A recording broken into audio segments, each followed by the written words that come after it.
నమస్కారం. మన హైదరాబాద్ బులెటిన్ కు స్వాగతం. ముందుగా ప్రధాన అంశాలు. ఎస్ఐఆర్పై అప్రమత్తంగా ఉండాలని పార్టీ ఏజెంట్లకు సీఎం సూచన. గతంలో సెటిలర్ల ఓట్లన్నీ తొలగించినట్టు గుర్తు చేసిన రేవంత్. నీటి వ్యవహారంపై కాంగ్రెస్ బీజేపీ ఆందోళనలు. హైదరాబాద్ లో రెండో రోజు పోటాపోటీ నిరసనలు. ఢిల్లీలో విద్యార్థులపై లాఠీచార్జికు వ్యతిరేకంగా బీఆర్ఎస్పీ పోరు. రేపు ధర్నా చౌక్ వద్ద ఆందోళన. హాజరు కానున్న కేటీఆర్. హైడ్రా కమిషనర్ రంగనాథ్ పై మరోసారి హైకోర్టు ఆగ్రహం. న్యాయస్థానం అంటే కనీస గౌరవం లేదా అని మండిపాటు. నగరంలో అడుగంటుతున్న భూగర్భ జలాలు. శేరిలింగంపల్లిలో తీవ్రమవుతున్న నీటి సమస్య.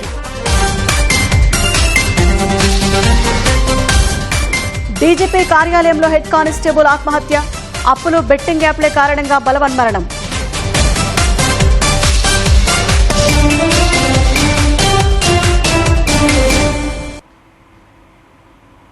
ప్రక్షాళన పేరుతో ఓట్లను తొలగించే అవకాశం ఉందని సీఎం రేవంత్ రెడ్డి అన్నారు. గతంలో జీహెచ్ఎంసీ పరిధిలో సెటిలర్ల ఓట్లన్నీ తొలగించారన్న సీఎం కాంగ్రెస్ కోర్టుకెళితే నాటి జీహెచ్ఎంసీ కమిషనర్పై న్యాయస్థానం ఆగ్రహం వ్యక్తం చేసిందన్నారు. హైడ్రా బాగా పనిచేస్తోందన్న రేవంత్ రెడ్డి చాలా ఆస్తులు స్వాధీనం చేసుకుందని కితాబిచ్చారు. హైదరాబాద్లో తాగునీటి కొరత లేదని సీఎం అన్నారు. అసెంబ్లీలో జరుగుతున్న మరమ్మతు పనులను సీఎం రేవంత్ రెడ్డి పరిశీలించారు. అసెంబ్లీ స్పీకర్ గడ్డం ప్రసాద్ కుమార్, మంత్రి అడ్లూరి లక్ష్మణ్ ప్రభుత్వ విప్పులతో కలిసి పనులు జరుగుతున్న తీరుపై అధికారులను ఆరా తీశారు. ఈ సందర్భంగా మీడియాతో ఇష్టాగోష్ఠిగా మాట్లాడిన ముఖ్యమంత్రి సరుపై బూత్ స్థాయిలో పార్టీ ఏజెంట్లను ఏర్పాటు చేసి నిజమైన ఓట్లు తొలగిపోకుండా చూస్తున్నట్లు చెప్పారు. గతంలో జీహెచ్ఎంసీ పరిధిలో లక్షలాది ఓట్లు తొలగిస్తే కాంగ్రెస్ కోర్టును ఆశ్రయించిందన్నారు. అప్పటి జీహెచ్ఎంసీ కమిషనర్ సోమేష్ కుమార్ పై ఎన్నికల సంఘం తీవ్ర అభ్యంతరం వ్యక్తం చేసిందన్నారు. సుమారు 28 లక్షల సెటిలర్ల ఓట్లు తొలగించగా మర్రి శశిధర్రెడ్డి పోరాటంతో సుమారు 15 లక్షల ఓట్లు తిరిగి జాబితాలోకి వచ్చాయన్నారు. ఓట్ల తొలగింపునకు కారణం కేసీఆర్ఏనని ఆరోపించారు. ఇప్పుడు కాంగ్రెస్ ఓటు బ్యాంకును దెబ్బతీసే లక్ష్యంతో జరుగుతోందని ఆరోపించారు. ఎన్నికల ఫలితాల విషయంలో తన అంచనాలు ఇప్పటి వరకు ఎప్పుడూ తప్పలేదని ధీమా వ్యక్తం చేశారు. పేదలకు ఇళ్లు నిర్మించేందుకు ప్రభుత్వం సిద్ధంగా ఉందన్న సీఎం గత ప్రభుత్వం పేదల ఇళ్లను దళార్లకు అమ్ముకుందని ఆరోపించారు. ఇప్పుడు హైదరాబాద్లోనే అర్హులైన పేదలకు నాణ్యమైన, ఖరీదైన ఎల్ఐజీ ఇళ్లు నిర్మించి ఇస్తున్నట్లు వివరించారు. హైదరాబాద్లో తాగునీటి కొరత లేదని సీఎం అన్నారు. హైడ్రా సమర్థవంతంగా పనిచేస్తోందన్న ఆయన ప్రభుత్వ భూములను ఆక్రమణల నుంచి తిరిగి స్వాధీనం చేసుకుంటోందని కొనియాడారు. జన్వాడ ఫామ్ హౌస్ లో ఏ రాజుల భూములు ఉన్నాయో కేటీఆర్ విచారణకు అడగాలని పేర్కొన్నారు. కాంగ్రెస్ తెరిచిన ధర్నా చౌక్ లోనే కేటీఆర్ ధర్నా చేస్తామని అంటున్నారని సీఎం రేవంత్ రెడ్డి వెల్లడించారు. ఢిల్లీలో విద్యార్థులపై పోలీసుల లాఠీచార్జి వ్యవహారంపై హైదరాబాద్లో వరుసగా రెండో రోజు కాంగ్రెస్ బీజేపీ పోటాపోటీ నిరసనలు చేపట్టాయి. కేంద్ర మంత్రి ధర్మేంద్ర రాజీనామా చేయాలని కాంగ్రెస్, సిపిఐ డిమాండ్ చేయగా కాక్రోచ్ జనతా పార్టీ పేరుతో దేశంలో అల్లలు సృష్టించేందుకు కుట్ర చేస్తున్నారని బీజేపీ ఆరోపించింది.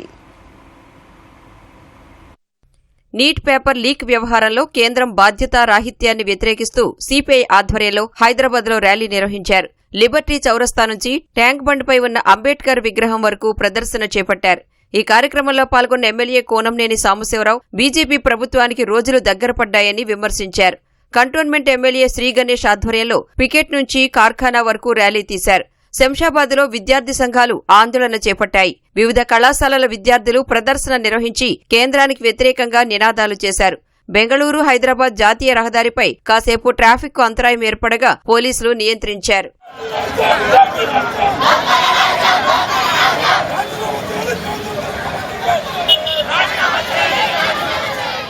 కాక్రోచ్ జనతా పార్టీ పేరుతో దేశంలో అల్లర్లు సృష్టించేందుకు కుట్ర జరుగుతోందని బీజేపీ రాష్ట్ర అధ్యక్షుడు రామచంద్రరావు అన్నారు. బంగ్లాదేశ్లో షేక్ హసీనాను తరిమికొట్టినట్లు ఇక్కడ చెయ్యాలని చూస్తున్నారని ఆరోపించారు. రాహుల్ గాంధీ లోక్సభకు వెళ్లకుండా ప్రధాని నివాసం ముందు ధర్నా చేయడమేంటని ప్రశ్నించారు. 2014కు ముందు యూపీఏ పాలిత రాష్ట్రాల్లో అనేక పరీక్షా పేపర్లు లీకేజీలు జరిగాయన్న ఆయన అప్పుడు ఆ రాష్ట్రాల విద్యాశాఖ మంత్రులు రాజీనామాలు చేశారా అని నిలదీశారు. సికింద్రాబాద్, అల్వాల్లో బీజేపీ శ్రేణులు ఆందోళన చేపట్టాయి. కొందరు సంఘ విద్రోహ శక్తులుగా ఏర్పడి దేశ రక్షణకు విఘాతం కలిగిస్తున్నారని నేతలు ఆరోపించారు. ఏ రాహుల్ గాంధీ తాతని అమ్మమ్మని నానమ్మని ఖలిస్తాన్ పేరు మీద చంపడం జరిగిందో ఆ ఖలిస్తాన్ వాళ్ళతోనే చేతులు గడపడానికి రాహుల్ గాంధీ గారికి సిగ్గు రావట్లేదని నేను అడుగుతా ఉన్నాను ఈ రోజు. ఇది ఒకటైతే ఈ దేశ వ్యతిరేక శక్తులను కూడా మాట్లాడుతా ఉన్నాను ఈ రోజు. ఏమని నీట్ ఎగ్జామినేషన్ లో ఈ రోజు ఏదైతే లీకేజ్ అయిందో ఈ లీకేజ్ అయిన వెంటనే 31 మందిని అరెస్ట్ చేసి లోపలికి పంపించడం జరిగింది ఎన్డీఏ ప్రభుత్వం. నేను అడుగుతా ఉన్నాను రాహుల్ గాంధీ గారిని కానీ ఇండియా అలయన్సెస్ కానీ రేవంత్ రెడ్డి గారిని కానీ ఈ నీట్ ఎగ్జామినేషన్ మొన్న అయింది, సక్సెస్ఫుల్ గా అయింది. ఈ నీట్ ఎగ్జామినేషన్ టెస్ట్ రాసిన వాళ్ళు కానీ టెస్ట్ లో పాస్ అయిన వాళ్ళు కానీ ఒక్కరైనా మీడియాకు ముందు వచ్చి ఏదైనా అన్యాయం అయింది చెప్పారని ఎవరు ఒక్క వ్యక్తి రాలే, చెప్పట్లేదు. ఈ రోజు దానికి వ్యతిరేకించట్లేదు, వ్యతిరేకం మాట్లాడలేదు. ఆందోళనకారులను పోలీసులు అక్కడి నుంచి తరలించే ప్రయత్నంలో స్వల్ప తోపులాట చోటు చేసుకుంది. ఢిల్లీలో విద్యార్థులపై పోలీసుల చర్యలను నిరసిస్తూ తెలంగాణ రక్షణ సేన టీఆర్ఎస్ ఆందోళనలు చేపట్టింది. ఓయూ ఆర్ట్స్ కళాశాల ఎదుట దీక్ష చేస్తున్న టీఆర్ఎస్ విద్యార్థి విభాగం నాయకులను పోలీసులు అదుపులోకి తీసుకుని పోలీస్ స్టేషన్కు తరలించారు. అరెస్టు చేశాక కూడా విద్యార్థి నేతలు పోలీస్ స్టేషన్లోనే తమ నిరవధిక నిరాహార దీక్షను కొనసాగించారు. కేంద్రం విద్యార్థుల ఉద్యమాలను అణిచివేయడానికి ప్రయత్నిస్తోందని విద్యార్థి నేతలు ఆరోపించారు. తమపై నమోదైన కేసులను వెంటనే ఉపసంహరించుకోవడం సహా అరెస్టు చేసిన వారిని బేషరతుగా విడుదల చేయాలని డిమాండ్ చేశారు.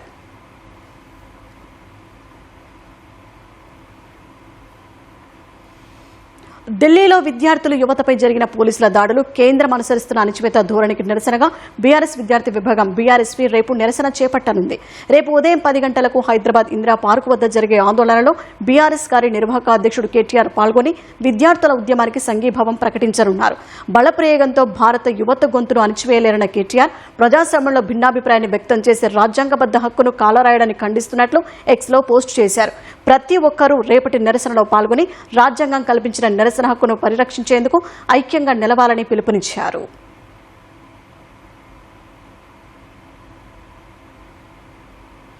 హైడ్రా కమిషనర్ రంగనాథ్ తీరుపై తెలంగాణ హైకోర్టు మరోసారి తీవ్ర ఆగ్రహం వ్యక్తం చేసింది. న్యాయస్థానానికి ఇచ్చిన హామీకి విరుద్ధంగా లోతుకుంటలోని తమ భూమిలోకి హైడ్రా మరోసారి వచ్చిందని శాంతా శ్రీరామ్ కన్స్ట్రక్షన్ కంపెనీ దాఖలు చేసిన మధ్యంతర పిటిషన్పై హైకోర్టు విచారణ జరిపింది. ఏజీ అండర్టేకింగ్ ఇచ్చినా కూడా తమ స్థలంలోకి వచ్చారని శాంతా శ్రీరామ్ కన్స్ట్రక్షన్ తరపు న్యాయవాది హైకోర్టుకు తెలిపారు. కోర్టు ఆదేశాలు ఉన్నప్పటికీ సదరు భూములకు ఎలా వెళ్లారని కోర్టు విచారణకు హాజరైన హైడ్రా కమిషనర్ రంగనాథ్ను ధర్మాసనం ప్రశ్నించింది. తర్వాత విచారణకు హాజరైన అడ్వకేట్ జనరల్ లోతుకుంట భూముల్లోకి హైడ్రా వెళ్లలేదని తెలిపారు. అటు పిటిషనర్ మాత్రం హైడ్రా నిన్న వాహనాలతో వచ్చిందని మరోసారి చెప్పారు. ఈ దశలో భూముల్లోకి వెళ్లలేదంటూ అఫిడవిట్ దాఖలు చేయాలని హైకోర్టు ఏజీని ఆదేశించింది. లోతుకుంట భూములపై తదుపరి విచారణ రేపటికి వాయిదా వేసింది. శాంతా శ్రీరామ్ కంపెనీకి చెందిన స్థలానికి సైన్యం రక్షణగా ఉండాలని ఆదేశించింది. ఈ మేరకు ఆర్మీ ఉన్నతాధికారికి లేఖ రాయాలని రిజిస్ట్రార్ జనరల్ కు సూచించింది. ఒకవేళ ఆ స్థలంలోకి హైడ్రా వాహనాలు వస్తే సీజ్ చేయాలని హైకోర్టు స్పష్టం చేసింది. ఆర్మీకి చెందిన భూమిని కబ్జా చేసి నిర్మాణాలు చేపడుతున్నారని రక్షణ శాఖకు చెందిన ఉన్నతాధికారులు హైడ్రాను ఆశ్రయించారు. హైడ్రా ప్రధాన కార్యాలయంలో కమిషనర్ రంగనాథ్ను ఆర్మీ లెఫ్టినెంట్ కల్నల్ జైసింగ్ కలిశారు.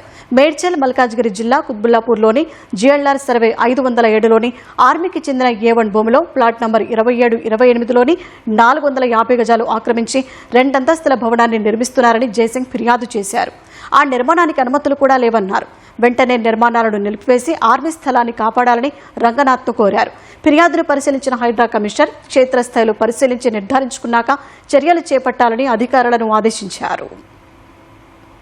హైదరాబాద్ మహానగరంలో నీటి ఎద్దడి తీవ్ర రూపం దాల్స్తోంది. ఎల్నినో ప్రభావంతో వర్షాలు ముఖం చాటాయిగా భూగర్భ జలాలు అడుగంటిపోతున్నాయి. జలమండలి ఇచ్చే నీరు చాలక భూగర్భ జలాలు లేక శేరిలింగంపల్లి నియోజకవర్గంలో వాటర్ ట్యాంకులకు డిమాండ్ బాగా పెరిగిపోయింది. నీటి సమస్య తీర్చేందుకు HMWS వాటర్ ట్యాంకులను సప్లై చేస్తున్నప్పటికీ అవి ఏమాత్రం సరిపోవడం లేదు. ఇదే అదనుగా భావించిన ప్రైవేట్ వాటర్ ట్యాంకర్ సంస్థలు ధరలు భారీగా పెంచేశారు. ఎండాకాలం పోయి వానాకాలం వచ్చినా నీటి సమస్య మాత్రం తీరడం లేదు. ఎల్నినో ప్రభావంతో వర్షాలు తగ్గుముఖం పట్టి రోజురోజుకి నీటి ఎద్దడి తీవ్ర రూపం దాలుస్తోంది. నగరానికి తాగునీటిని అందించే రిజర్వాయర్లలో నీటి మట్టాలు గణనీయంగా తగ్గాయి. అటు భూగర్భ జలాలు సైతం అడుగంటిపోయాయి. ఇప్పటికే పలుచోట్ల గరిష్టంగా 12 మీటర్ల దిగువకు భూగర్భ జలాలు పడిపోయినట్లు భూగర్భ జలవనరుల శాఖ చెబుతోంది. ఇప్పటివరకు 12,000 అపార్ట్మెంట్లలో బోరు బావులు పూర్తిగా ఎండిపోయినట్టు తెలిపింది. ఈ సమస్య శేరిలింగంపల్లి నియోజకవర్గంలో రోజురోజుకీ తీవ్రమై ప్రజలు అల్లాడుతున్నారు. మియాపూర్, చందానగర్, లింగంపల్లి, గచ్చిబౌలి, కొండాపూర్ తదితర ప్రాంతాలకు Hyderabad metropolitan water supply HMWS water ట్యాంకర్ల ద్వారా నీటిని అందిస్తోంది. కానీ అవి ఏమాత్రం సరిపోవడం లేదు.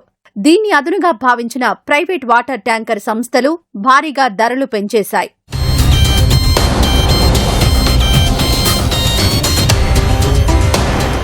నీటి సమస్యను తీర్చాలంటూ జలమండలికి ఎన్నిసార్లు అభ్యర్థించినా అధికారులు పట్టించుకోవడం లేదని శేర్లింగంపల్లి ప్రజలు వాపోతున్నారు. HMWS వాటర్ ట్యాంకర్ బుక్ చేసి రోజులు గడుస్తున్నా నీరు మాత్రం రావడం లేదని ఆవేదన వ్యక్తం చేస్తున్నారు. ప్రైవేట్ వాటర్ ట్యాంకర్లను బుక్ చేద్దామనుకుంటే భారీగా ధరలు పెంచేశారని చెబుతున్నారు. రోజు రోజుకి నీటి ఎద్దడి ఏర్పడతా ఉంది. దానికి ప్రధానమైన కారణం భూగర్భ జలాలు రోజు రోజుకి కిందకి వెళ్లిపోతూ ఉన్నాయి. ఈ ప్రాంతంలో సైబరాబాద్ ప్రాంతంలో రోజుకి ఒకటి వస్తుంది. దీంతో వాటర్ సప్లైకి చాలా ప్రాబ్లం అవుతా ఉంది. మెట్రో వాటర్ వర్క్స్ వాళ్ళు ఒక ట్యాంకర్ బుక్ చేసుకుంటే ఆ ట్యాంకర్ వారం నుంచి 10 రోజులు పడుతుంది ట్యాంకర్ రావాలంటే. మరి ఈ వారం రోజుల పరిస్థితి ఏంటి ఒకసారి ఆలోచన చేయాలి. వాటర్ వర్క్స్ సంబంధించి ఒక ట్యాంకర్ బుక్ చేసుకోవాలనుకుంటే ఆ ట్యాంకర్ బుక్ చేసుకున్న సమయానికి వస్తుందా లేదా అనే పరిస్థితి ఏర్పడుతుంది. ప్రైవేట్ వాళ్లకు ఫోన్లు చేస్తే వాళ్ళ డిమాండ్ ఏంటంటే 2000 ఇస్తావా, 10,000 ఇస్తావా, 2,000 ఇస్తావా, 5,000 ఇస్తావా అనే పద్ధతిలో వాళ్ళు అంత డిమాండ్ తోటి ఏర్పడాల్సిన పరిస్థితి. ఒక కామన్ మామూలుగా ఒక ట్యాంకర్ బుక్ చేసుకోవాలంటే ఒక దినం మొత్తం వెచ్చించాల్సిన పరిస్థితి ఏర్పడుతుంది. HMWS వాటర్ ట్యాంకర్ ని బుక్ చేస్తే 24 గంటల్లో రావాల్సింది 3-4 రోజులైనా ట్యాంకర్ వస్తలేదు. సరేలే ఎమర్జెన్సీ ఉంది కదా అని ప్రైవేట్ వాటర్ ట్యాంకర్ వాళ్ళని ఆశ్రయిస్తేనేమో వాళ్ళు 1000 రూపాయలలో కనీసం 1000 రూపాయలనే తీసుకోవాలి. గవర్నమెంట్ 600, ప్రైవేట్ వాళ్ళు 200-300 ఎక్కువ తీసుకొని తీసుకోవాలి. అదే వాళ్ళని అడిగితే అది డబల్ ట్రిపుల్ చెప్తున్నారు. ఇక మా బోర్లలోనేమో ఇంకా నీళ్లే రాకపోయాయి. కనీసం ఈ భూగర్భ జలాలని రీస్టోరైజేషన్ పద్ధతి చెరువులు గానీ, ఇంకుడు గుంతలు గానీ ఇలాంటివి ఏమైనా గవర్నమెంట్ ఏదైనా చర్యలు తీసుకుంటే కూడా బాగుంటుంది. కొండాపూర్, గచ్చిబౌలి ప్రాంతాల్లో భూగర్భ జలాలు అడుగంటిపోవడంతో నీటి సమస్య ఎక్కువగా ఉందని HMWS Serilingampally zone general manager Krishna తెలిపారు. 15 వాటర్ ఫిల్లింగ్ పాయింట్స్ ద్వారా రోజుకు 800 నుంచి 1000 ట్యాంకర్లు సప్లై చేస్తున్నామని వెల్లడించారు. బాగా డిమాండ్ ఉన్న ఫిల్లింగ్ స్టేషన్స్ కొండాపూరు, గచ్చిబౌలి, మణికొండ ఏరియాలలో ఉంటుంది. వీటిల్లో దాదాపు 24 అవర్స్ ఇవ్వడానికి ప్రయత్నం చేస్తున్నాము. యాక్చువల్ సమ్మర్ లో అయితే మార్చి నుంచి చూసుకుంటే మే జూన్ వరకు బాగా డిమాండ్ ఉండేది. 2000 ట్రిప్స్ 2000 నుంచి 2200 దాకా డిమాండ్ ఉండేది. అవి గ్రాడ్యువల్ గా ఇప్పుడు వర్షాలు వచ్చిన తర్వాత కొద్దిగా తగ్గుముఖం పట్టి ఇప్పుడు 800 నుంచి 1000 దాకా బుక్ అవుతున్నాయి. ఈ బుక్ అవుతున్న ట్యాంకర్స్ ని కూడా 24 అవర్స్ లో క్లియర్ చేయడానికి ప్రయత్నం చేస్తున్నాము. ఇందులో 5 నుంచి 10% కొద్దిగా మోర్ దెన్ 24 అవర్స్ అవుతున్నాయి. అది కూడా 2 షిఫ్ట్లలో నడుపుకుంటూ ఆ ట్యాంకర్స్ కూడా క్లియర్ చేయడానికి ప్రయత్నం చేస్తున్నాం. నగరంలో భూగర్భ జలాలు పెంచేలా చర్యలు చేపట్టాలని అధికారులను ప్రజలు కోరుతున్నారు. నీటి ఎద్దడి సమయాల్లో HMWS వాటర్ ట్యాంకర్లను సకాలంలో పంపించాలని విజ్ఞప్తి చేస్తున్నారు. ప్రైవేట్ వాటర్ ట్యాంకర్ సంస్థల దందాను అరికట్టాలని స్థానికులు డిమాండ్ చేస్తున్నారు. ప్రతి విద్యార్థికి నాణ్యమైన విద్యను అందించేందుకు ప్రభుత్వం కట్టుబడి ఉందని సంక్షేమ శాఖ మంత్రి అడ్లూరి లక్ష్మణ్ తెలిపారు. విక్టోరియా మెమోరియల్ రెసిడెన్షియల్ స్కూల్లో young India student kit and amenities పంపిణీ కార్యక్రమంలో మంత్రి పాల్గొన్నారు. ఈ సందర్భంగా విద్యార్థులకు మంత్రి స్టూడెంట్ కిట్లు పంపిణీ చేశారు. అందుబాటులో ఉన్న అవకాశాలను సద్వినియోగం చేసుకుని విద్యార్థులు ఉన్నత లక్ష్యాలను చేరుకోవాలని లక్ష్మణ్ సూచించారు. ప్రజలకు సేవ చేయటం డాక్టర్లకు దక్కిన అతిపెద్ద గౌరవమని మాజీ ఉపరాష్ట్రపతి వెంకయ్యనాయుడు అభిప్రాయపడ్డారు. నానక్రామ్గూడలోని స్టార్ క్యాన్సర్ ఆసుపత్రిలో pain and palliative care services ని ఆయన ప్రారంభించారు. ఈ కార్యక్రమంలో క్యాన్సర్ రోగుల సంరక్షణలో నిస్వార్థ సేవలు అందించిన పలువురు డాక్టర్లను సన్మానించారు. వేగంగా వ్యాపిస్తున్న వ్యాధులకు ఆహారపు అలవాట్లే కారణమని వెంకయ్యనాయుడు అభిప్రాయపడ్డారు.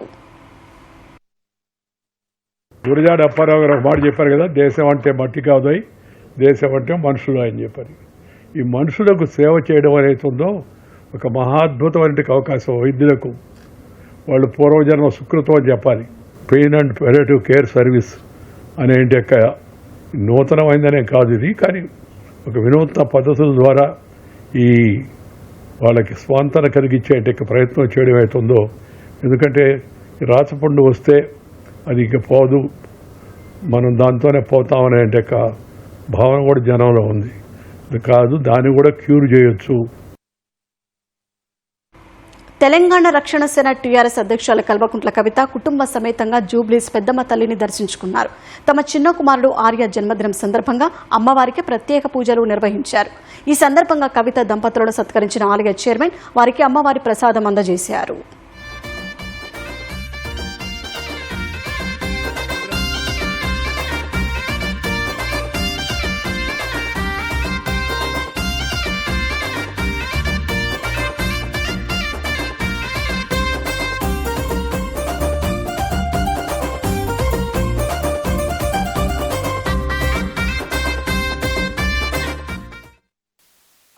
हम आगे नहीं जा पा रहे, बट मेन मैसेज है स्टूडेंट्स को आपके साथ है और जो आपके साथ नारेबाजी को हम जनवरी मान जाना चाहते थे. सिंबॉलिकली गांधी जी की असैसिनेशन स्पॉट है इसलिए.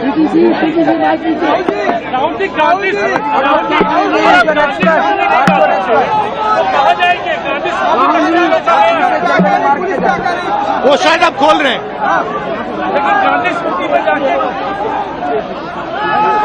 क्या बात है, क्या रास्ता खुल रहा है?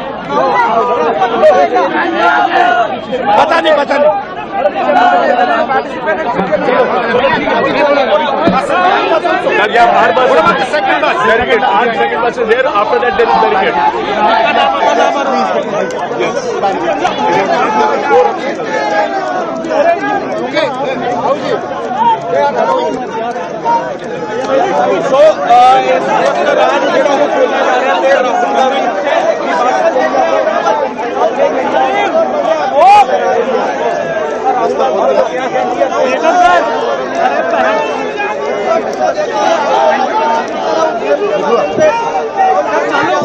चलने कैसे नहीं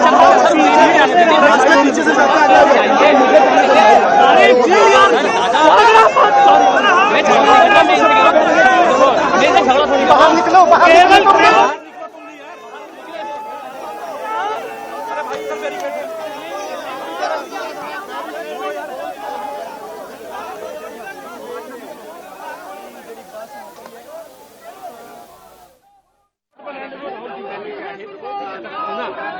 घरामध्ये जाताना पाहायला मिळतात.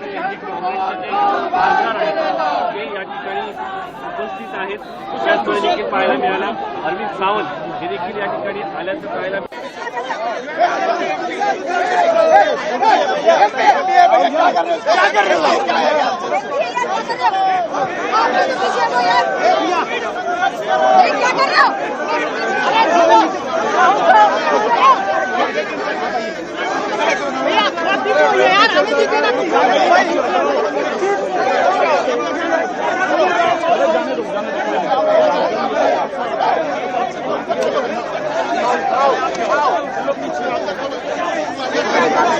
चलो अंदर चलो यार, अंदर चलो, अंदर चलो, अंदर चलो.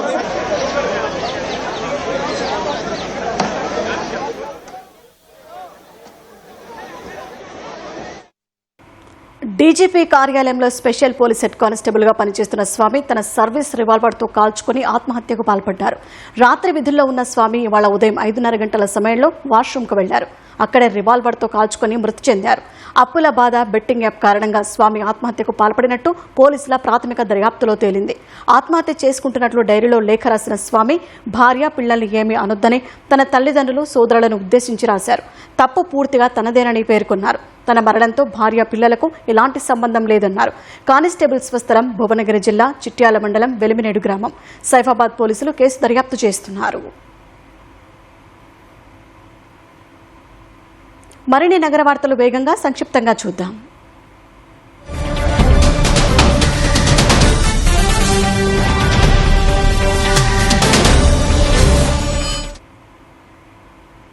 గోల్కొండ జగదాంబ అమ్మవారికి 200 గ్రాముల వెండి గొడుగును ఏసీపీ ట్రైనింగ్ సెంటర్ కు చెందిన విక్రమ్ దేవ్ విరాళంగా సమర్పించారు. పూజలు నిర్వహించి గొడుగును అధికారులకు అందజేశారు. రవీంద్ర భారతిలో యాదాద్రి నేషనల్ డాన్స్ ఫెస్టివల్ 2026 నిర్వహించనున్నారు. కళాకృతి నృత్యాలయ ఆధ్వర్యంలో ఈ నెల 25, 26 తేదీల్లో జరగనున్న కార్యక్రమానికి సంబంధించిన బ్రోచర్ను ఆవిష్కరించారు. పటాన్చెరులో ఎస్ఐఆర్ ప్రక్రియపై అవగాహన కోసం బీఆర్ఎస్ ఏర్పాటు చేసిన ప్రచార ఆటోలను ఎమ్మెల్యే మహిపాల్ రెడ్డి ప్రారంభించారు. ఎస్ఐఆర్ ప్రక్రియలో అందరూ పాల్గొన్నారని ఎమ్మెల్యే కోరారు. బోయిన్పల్లి మార్కెట్ సమీపంలో బైక్ ను ఆర్టీసీ బస్సు ఢీకొని జిమ్ ట్రైనర్ మృతి చెందాడు. పోస్టుమార్టం కోసం మృతదేహాన్ని గాంధీ ఆసుపత్రికి తరలించారు. ఆర్టీసీ బస్ డ్రైవర్ ను పోలీసులు అరెస్టు చేశారు. నగరంలో పలు చోట్ల చోరీకి పాల్పడిన 2 నిందితులను పోలీసులు అరెస్టు చేశారు. జైలులో ఏర్పడిన పరిచయంతో జంటగా దొంగతనాలు చేస్తున్నట్లు పోలీసులు వెల్లడించారు. నిందితుల నుంచి 32 తులాల బంగారం, 270 తులాల వెండి, 4.5 లక్షలు నగదు స్వాధీనం చేసుకున్నారు. అత్తాపూర్ పోలీస్ స్టేషన్ పరిధిలో 2 వ్యక్తులు ఒకరిపై ఒకరు కత్తులతో దాడి చేసుకున్నారు. ఈ ఘటనపై కేసు నమోదు చేసుకున్న పోలీసులు దాడికి గల కారణాలపై విచారణ చేపట్టారు.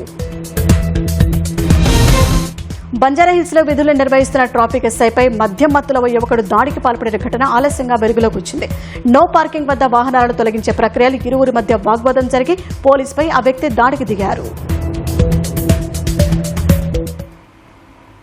గచ్చిబౌలి జీఎంసీ బాలయోగి స్టేడియంలో 11వ all India police judo cluster 2026-27 క్రీడా పోటీలు ఘనంగా ప్రారంభమయ్యాయి. సిఐఎస్ఎఫ్ పర్యవేక్షణలో నిర్వహిస్తున్న ఈ పోటీలను కేంద్ర హోంశాఖ సహాయ మంత్రి బండి సంజయ్ ప్రారంభించారు. ఈ సందర్భంగా వివిధ రాష్ట్రాల నుంచి వచ్చిన పోలీసు బలగాల క్రీడాకారులు ప్రదర్శించిన మార్చ్ ఫాస్ట్ ప్రత్యేక ఆకర్షణగా నిలిచింది. ప్రారంభోత్సవ కార్యక్రమంలో నిర్వహించిన సాంస్కృతిక కార్యక్రమాలు ఎంతగానో అలరించాయి. తెలంగాణ సంస్కృతి ఉట్టిపడేలా బోనాల ఊరేగింపు, పోతురాజుల నృత్యాలు ఆకట్టుకున్నాయి. జూలై 30 వరకు జరగనున్న ఈ పోటీల్లో 1600 మంది క్రీడాకారులు పాల్గొంటారు.